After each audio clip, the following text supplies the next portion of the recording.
Okay, let's start with where Gus and Ginny and I were down in Austin, Texas, because, folks, Bama escaped. Bama escaped. They should not have won that game.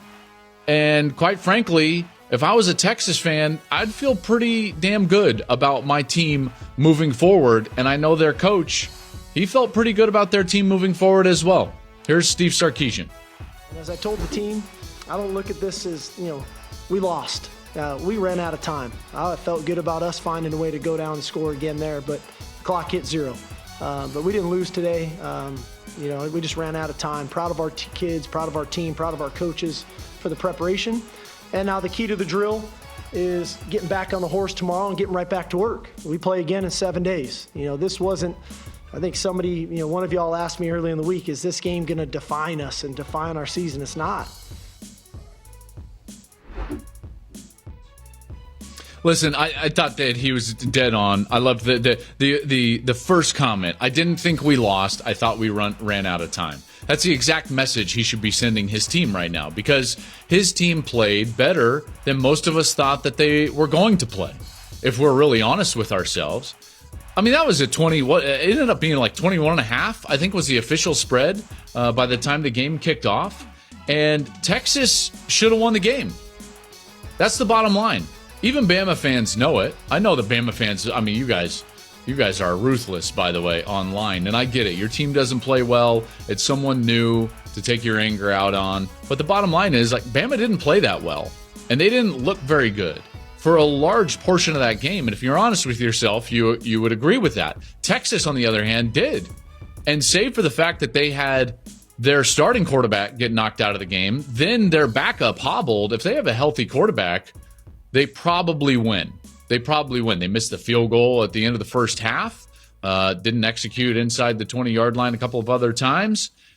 Those are all excuses. And the bottom line is Bama did win. And that's what great programs and great players, and I'll get to that in a moment, do. But from Texas's perspective, you've got to feel good about what Texas is moving forward. Okay, so I said this in the pregame show. I was on with Tom Rinaldi on Big Noon Kickoff. And we were talking about Texas and overarching thoughts on Texas. And I'm going to repeat those even with this game in the rearview mirror, because I think that in hindsight, for me, they mean even more now. So we met with Coach Saban. We met with, obviously, Steve Sarkisian on Friday. And when we met with those coaches and the players, by the way, in particular from Texas, I was pleasantly surprised at the difference of the feel of the meetings with Texas than I had in previous years. So I've been going to Texas for the better part of 10 years, right? I've been going to cover them under Mac Brown, played them against Mac Brown, covered them under Mac Brown, covered them with Charlie Strong, covered them with Tom Herman, now covered them with Steve Sarkisian. I've seen all the iterations of what the Texas fan has been through, okay? Love Sam Ellinger, I mean, I was there when you thought, what was it, Jalen Hurd. I remember when you thought Jalen Hurd was going to be the guy at quarterback. I'm telling you this, I've seen all the iterations of this. And every time I've gone down there for the better part of a decade, ever since Colt McCoy walked off the field after getting hit by Marcel Darius in that national championship game, Texas has been enthralled with and focused on the result, being back. That's all they want to talk about. Are they back? Are they not back? Are they Texas? Are they not Texas? And they never took time to focus on the small things that it would take to get back. And it didn't hit me, because I'm not smart enough. It didn't hit me until I was meeting with Nick Saban. So this is after the Sarkisian meeting. And Sarkisian was raving about what he learned from being at Alabama as an assistant coach and how he didn't really know what self-discipline was until he was under Nick Saban as an assistant there as an offensive coordinator, and how it just totally changed his perspective about the process and what it meant to go and be a championship team and how to be authentic and all these different things. And I'm like, man, this is great stuff. This is great stuff. At one point he said, the only pressure I feel in this game is that I feel pressure to present a product that Coach Saban is going to respect and be proud of.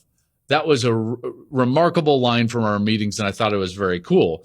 But nothing really resonated with me until we meet with Nick Saban. And this is after the Sarkisian meeting. And then he says, and I wrote it down, it's right in my notebook right here. And he says, I ask him, what do you love about this job still? What is it? What do you love? And he pauses, which actually gave me great pride because I'm like, oh man, he's actually contemplating the question, not just going to give me like a Nick Saban answer. And he contemplates and he was like, well, I guess the fact that the chase is better than the capture. And I immediately think of Texas. I'm sitting there and I'm looking at Nick Saban and I immediately think of Texas. Why? Because Bama, ever since that game, has been enthralled with and enamored with the chase. And he's not talking about the weekly chase leading up to a championship, capturing a championship. Nick Saban was talking about Monday and Tuesday and Wednesday and the chase leading to the capture of the individual game. He had brought it all the way down to a micro level where he loves Monday. He loves his staff meeting at 7:30 on Monday and his staff meeting at 7:30 on Tuesday. He loves the self-discipline and answering the question, will you do what it takes to be successful? That's what he loves. And it hits me like a ton of bricks. That's what Texas has been missing. They've been so focused on being back that they forgot about the chase. And that's what was totally different about meeting with Texas this time in preparation for this game. I felt like their players and their coaches were much more enthralled with not the results of this game, but the process of how and when they're going to be a better football team. And more so that how. How are they going to be a better football team? So I wanted to give you that kind of background of just the meetings and everything, because I think it's very relevant to now thinking about the result in hindsight, because Texas has got to feel better about Bama. Are better than the Bama fans. If I'm a Texas fan, I feel much better about that game than if I'm an Alabama fan. And here's why. Because Texas has a defense that they feel like can compete with anybody in the country. That defensive line was excellent. It was a total domination for a large stretch of that game. Bama could not run the football. More on that in a little bit. Texas was able to produce some pressure on Bryce Young. Part of that pressure was born out of the fact, and this is my next thing that I was most impressed with Texas, was their secondary. I thought their secondary was excellent. They were covering well, and then they tackled really well. Save for maybe Ryan Watts on the corner blitz, but they tackled very well. So now if I'm a Texas fan, I'm like, okay, Pete Kwiatkowski is going in a direction that I feel like is a positive direction. Maybe that's the influence of Gary Patterson. Maybe that's just the second year in the same system. Maybe it's the development of these players. The secondary looked great. I thought the second level did an okay job, although they were attacked late in the game. And then the defensive line did a wonderful job. I thought that their offense was explosive. They took chances. You could tell that their offensive line, although young, wasn't completely overmatched. I thought that was a huge plus for Texas. So what does that leave you with? Oh, man, this is all rose petals and rainbows, Joel. Well, like, hey, man, Texas must have won by 10. They must think that they're going to go undefeated the rest of the year. They're going to win the Big 12, aren't they, Joel, the way that you're talking about them? Well, that leads me to then the lasting takeaway for Texas.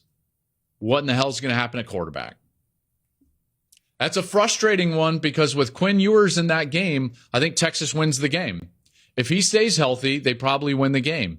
He was far too dynamic throwing the ball early in that first quarter. They were taking the shots necessary to get behind the Bama defense. I felt like they were going to be able to run the ball more successfully because of the shots that they were going to take with Quinn Ewers to Xavier Worthy.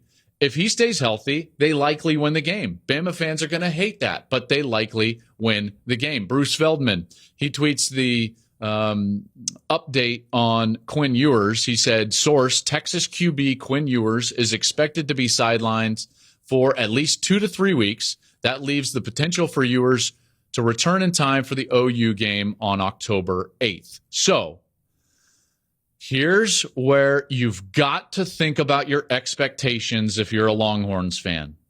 Folks, you may... not like this, you may lose a game that you're going to hate losing before you get fully healthy again. That's not going to be the end of the world. I still think that this team, once they get healthy at the quarterback position, is going to be a team that can compete for and potentially win the Big 12. The two best teams I've seen in the Big 12, in particular after Baylor's loss to BYU late Saturday night in Provo, is Oklahoma and Texas. And I think that probably the most impressive team I've seen is Texas.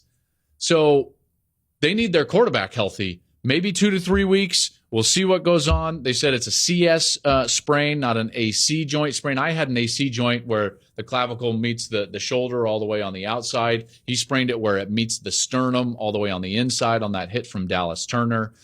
So the health of the quarterback is paramount to Texas moving forward. Because like I said, and I will repeat, and Bama fans are going to hate it, but they're going to look deep inside their souls and know that I'm absolutely accurate. If Ewers is healthy the entire game, they likely win. That's even without the missed field goal. Okay, so that's the Texas perspective.